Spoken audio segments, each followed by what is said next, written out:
ഇനി നമുക്ക് പഠിക്കാനുള്ളത് അപര്യാപ്തത രോഗങ്ങളെക്കുറിച്ചാണ്. പല രീതിയിലുള്ള അപര്യാപ്തത രോഗങ്ങളുണ്ട്. അതായത് ഓരോന്നിൻ്റെയും കുറവാണ് നമ്മുടെ ശരീരത്തിന് വേണ്ട പല ഘടകങ്ങളുണ്ട് അല്ലേ, പോഷക ഘടകങ്ങളുണ്ട്. അപ്പം അതിലൊക്കെ വരുന്ന കുറവ് കൊണ്ടാണ് അപര്യാപ്തത രോഗങ്ങൾ ഉണ്ടാകുന്നത്. മാംസത്തിൻ്റെ അഭാവം കൊണ്ടുണ്ടാകുന്ന രോഗങ്ങൾ അല്ലെങ്കിൽ മാംസത്തിൻ്റെ അപര്യാപ്തത രോഗം എന്ന് പറയുന്നത് ക്വാഷിയോർക്കർ മരാസ്മസ്. വളരെ ഇമ്പോർട്ടൻ്റ് ആയിട്ടുള്ള ക്വസ്റ്റ്യൻ ആണ്. ഇത് എപ്പോഴും ചോദിക്കുന്നതാണ് കേട്ടോ. അപ്പം എന്തായാലും പഠിച്ചിരിക്കണം. മാംസത്തിൻ്റെ അഭാവം കൊണ്ടുണ്ടാകുന്ന 2 രോഗങ്ങൾ ക്വാഷിയോർക്കറും മരാസ്മസും. അപ്പം എന്തൊക്കെയാണ്? ക്വാഷിയോർക്കറും മരാസ്മസും. ഇനി ഇരുമ്പിൻ്റെ അഭാവം കൊണ്ട് അനീമിയ അല്ലെങ്കിൽ വിളർച്ച. അപ്പം അത് നമുക്കറിയാം, നമ്മളോട് പറയൂലേ ഇരുമ്പടങ്ങിയ ഭക്ഷണം കഴിക്കണം ഇല്ലെങ്കിൽ വിളർച്ച വരും. അതൊക്കെ നമ്മൾ എപ്പോഴും കേൾക്കുന്നതാണ്. അപ്പം അതുകൊണ്ട് അത് നമുക്ക് പെട്ടെന്ന് പഠിക്കാം. ഇരുമ്പിൻ്റെ അഭാവം കൊണ്ട് അനീമിയ. അതുപോലെ ഹീമോഗ്ലോബിൻ കുറഞ്ഞാൽ, നമ്മുടെ ശരീരത്തിൽ ഹീമോഗ്ലോബിൻ കുറഞ്ഞാൽ, ഇരുമ്പ് കുറയുമ്പോൾ ഹീമോഗ്ലോബിനും കുറയും. അപ്പോൾ ഹീമോഗ്ലോബിൻ കുറഞ്ഞു കഴിഞ്ഞാൽ അനീമിയ ഉണ്ടാവും. അതും എന്താണ്? വിളർച്ച തന്നെയാണ് ഉണ്ടാകുന്നത്. ഇനി തൈറോക്സിൻ, അതായത് ഒരു ഹോർമോണാണ്, തൈറോയിഡ് ഗ്രന്ഥി ഉൽപ്പാദിപ്പിക്കുന്ന ഹോർമോണാണ് തൈറോക്സിൻ. അപ്പോൾ ആ തൈറോക്സിൻ്റെ കുറവ് കൊണ്ടുണ്ടാകുന്ന രോഗമാണ് ഗോയിറ്റർ. അപ്പോൾ തൈറോക്സിൻ്റെ അഭാവം കൊണ്ടുണ്ടാകുന്ന രോഗം എന്ന് ചോദിച്ചാൽ അതേതാണ്? ഗോയിറ്റർ ആണ്. അപ്പോൾ അടുത്തത് അയോഡിൻ. അയോഡിൻ്റെ അഭാവം കൊണ്ടുണ്ടാകുന്ന രോഗമാണ് ഗോയിറ്റർ. അപ്പോൾ ഇതാണ് നമ്മൾ എപ്പോഴും കാണുന്ന ക്വസ്റ്റ്യൻ കേട്ടോ. വളരെ ഇമ്പോർട്ടൻ്റ് ആയിട്ടുള്ള ക്വസ്റ്റ്യൻ ആണ്. എപ്പോഴും ക്വസ്റ്റ്യൻ പേപ്പറിൽ കാണുന്നതാണ്. അയഡിൻ്റെ അഭാവം കൊണ്ടുണ്ടാകുന്ന രോഗം ഏത്? ഗോയിറ്റർ കേട്ടോ. അപ്പോൾ അയഡിൻ്റെ അഭാവം കൊണ്ട് തൈറോക്സിൻ ഉൽപ്പാദനം കുറയും. അങ്ങനെയാണ് എന്ത് വരുന്നത്? ഗോയിറ്റർ ഉണ്ടാകുന്നത്.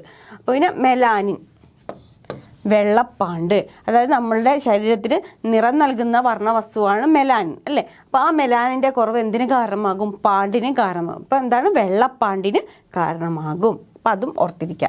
പിന്നെ സൊമാറ്റോട്രോപ്പിൻ, വാമനത്വം. അപ്പം വളർച്ചാ ഹോർമോണായ സൊമാറ്റോട്രോപ്പിൻ്റെ അഭാവം കൊണ്ടുണ്ടാകുന്നതാണ് വാമനത്വം. അപ്പോൾ അതൊക്കെ ഹോർമോണിൻ്റെ അഭാവം കൊണ്ടുണ്ടാകുന്നതൊക്കെ അങ്ങനെ തന്നെ പഠിച്ചിരിക്കുക. സൊമാറ്റോട്രോപ്പിൻ്റെ അഭാവം കൊണ്ടുണ്ടാകുന്നതാണ് വാമനത്വം.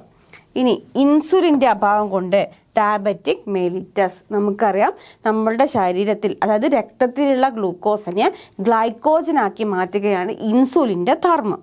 ഗ്ലൂക്കോസിനെ ഗ്ലൈക്കോജനാക്കി മാറ്റുകയാണ് ഇൻസുലിൻ്റെ ധർമ്മം. അപ്പോൾ ഇൻസുലിൻ്റെ കുറവ് കൊണ്ട് അല്ലെങ്കിൽ ഇൻസുലിൻ ഇല്ലാതായി കഴിഞ്ഞാൽ ഗ്ലൂക്കോസൊക്കെ രക്തത്തിൽ തന്നെ നിൽക്കും, പിന്നെ മൂത്രത്തിലൂടെ അത് നഷ്ടപ്പെടും. അപ്പോൾ ആ ഒരു അവസ്ഥയാണ് എന്തെന്ന് പറയുന്നത്?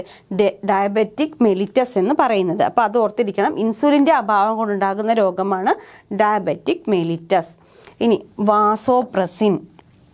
എന്താണ് വാസോപ്രസിൻ? പറഞ്ഞിട്ടുള്ള ഹോർമോണാണ്. ADH എന്നും പറയും കേട്ടോ. വാസോപ്രസിൻ്റെ മറ്റൊരു പേരാണ് ADH എന്നും പറയും കേട്ടോ. ADH അല്ലെങ്കിൽ എന്താ പറയുക, ആൻറ്റി ഡൈയൂററ്റിക് ഹോർമോൺ എന്നാണ് അതിൻ്റെ ഫുൾ ഫോം. ഞാൻ ഇവിടെ കൊടുത്തിട്ടില്ല, നിങ്ങൾ ഓർത്താൽ മതി അല്ലെങ്കിൽ നോട്ട് ചെയ്താൽ മതി. വാസോപ്രസിൻ്റെ മറ്റൊരു പേരാണ് ADH.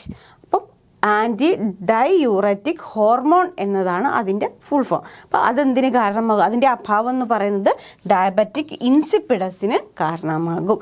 മാറിപ്പോവരുത്. മെലിറ്റസ് ഇൻസുലിൻ്റെ കുറവുകൊണ്ടും ഇൻസിപ്പിഡസ് വാസോപ്രസിൻ്റെ കുറവുകൊണ്ടാണ് ഉണ്ടാകുന്നത്. അപ്പോൾ തമ്മിൽ മാറിപ്പോകാൻ പാടില്ല. അപ്പോൾ എന്തൊക്കെയാണ് പറയുന്നത്? പ്രധാനപ്പെട്ട അപര്യാപ്തത രോഗങ്ങളാണിത്. ഇനി വിറ്റാമിൻ്റെതുണ്ട്, അത് നമുക്ക് വേറെ തന്നെ ക്ലാസ്സിൽ പഠിക്കാം.